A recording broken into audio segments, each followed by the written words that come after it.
Have you ever had a moment where your entire life, everything you thought was real, just shatters? For me, that moment didn't happen in a hushed, late-night argument. It didn't come in a guilty whisper over the phone. No, it came with a raised glass of champagne, surrounded by laughter and applause, at one of the nicest restaurants in Charleston. And the man who lit the fuse? My husband of 28 years. The words that blew up my life weren't screamed in anger. They were delivered like a toast. I've decided to start a new life. Without you. The words just hung there in the air of the upscale restaurant, where we'd all gathered to celebrate my daughter's college graduation. Richard, my husband, still had his champagne glass raised, his announcement replacing the toast he was supposed to be making to Chloe's achievements. The clinking of silverware ceased. Conversations halted mid-sentence. 50 pairs of eyes darted between Richard and me, waiting for my reaction. For the tears, the shouting, the dramatic exit everyone expected. Instead, I smiled. A small, calm, and completely genuine smile. Congratulations on your honesty. My name is Evelyn Monroe. I'm 54 years old, and until that exact moment, I had been playing the role of the devoted wife and mother to perfection. A role I'd spent a lifetime mastering.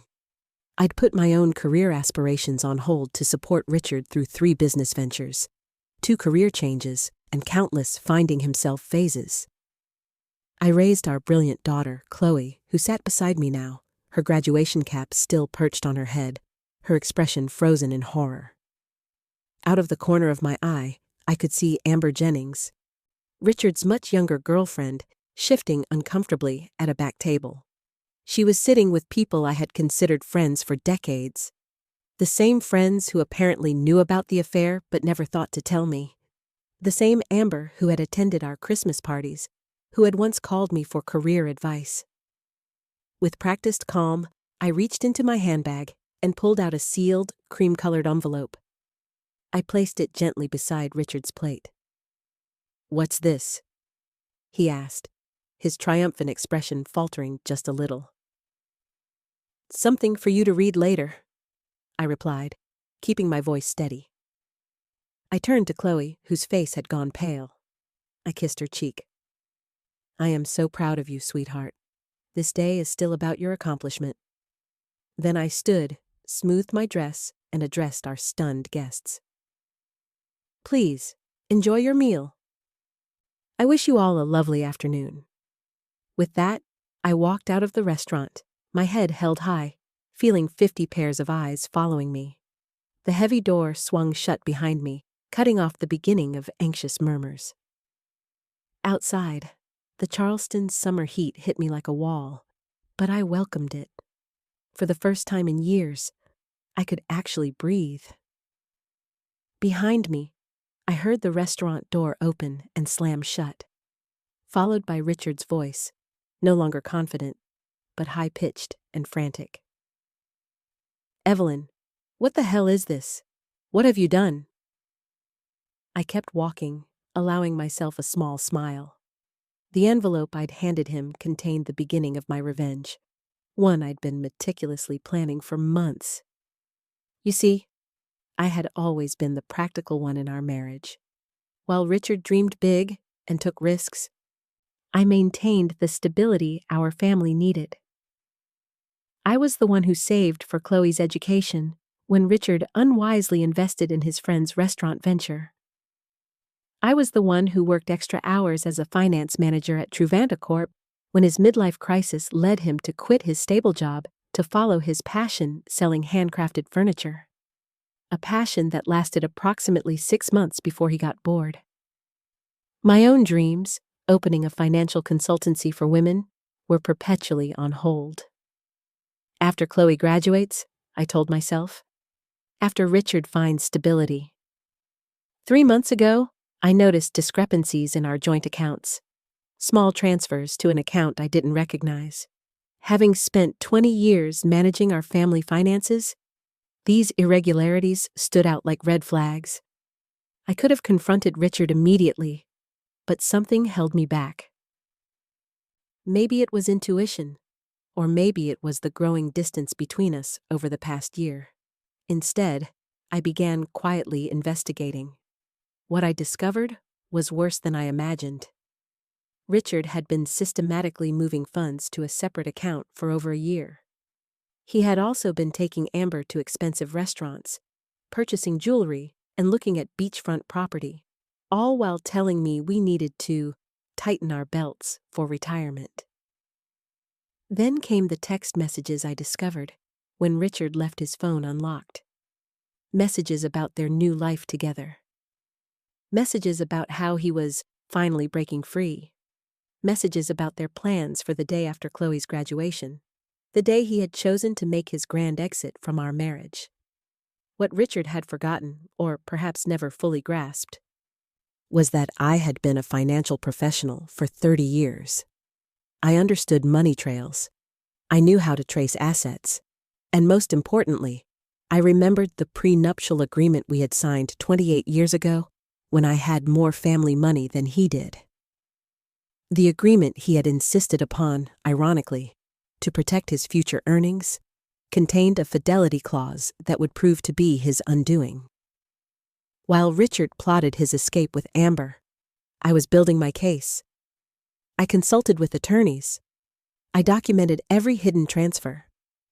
I gathered evidence of their affair. I prepared divorce papers.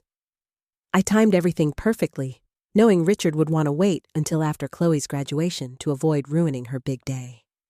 What he didn't expect was that I would serve the divorce papers the morning of the graduation before his planned announcement. But with the papers still safely hidden in court records not yet accessible to him, what Richard didn't know was that I was always 3 steps ahead. I didn't return to the restaurant.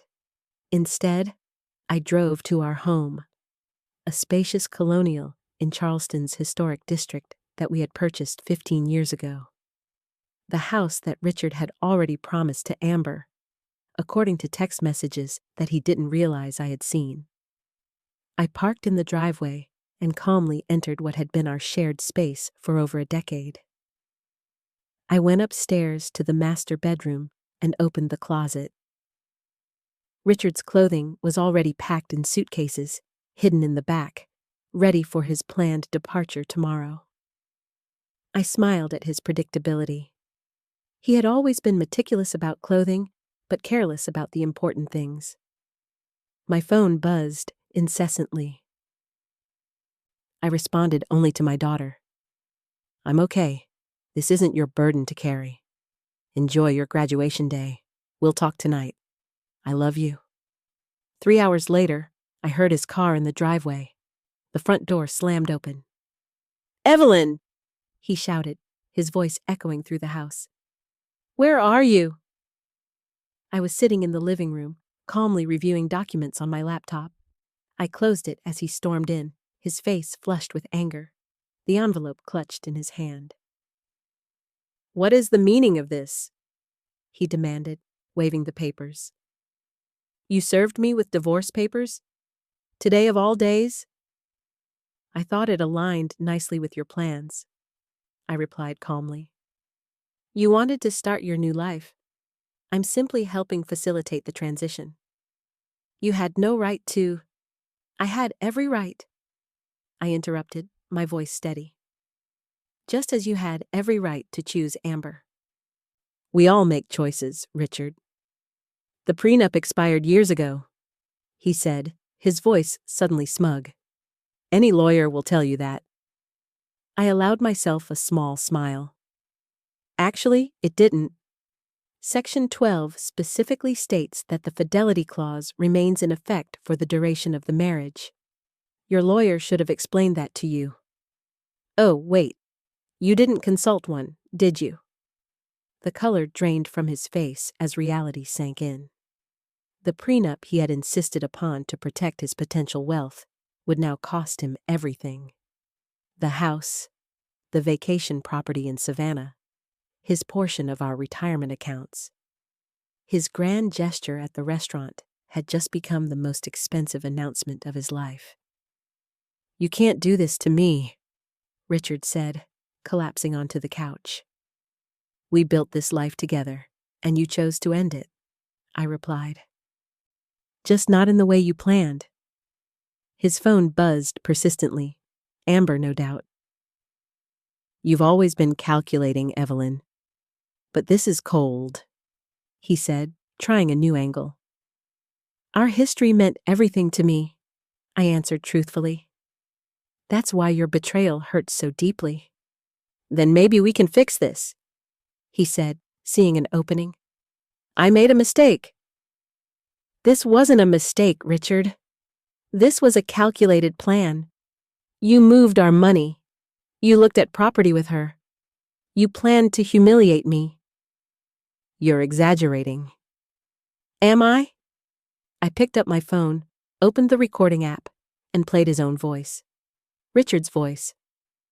After the graduation, I'll tell her it's over. A public setting is better. She won't make a scene in front of everyone. Amber's voice. And she has no idea about the money? Richard's voice. None. Evelyn trusts me completely. That's her weakness. The blood drained from his face. You recorded our conversations? That's illegal.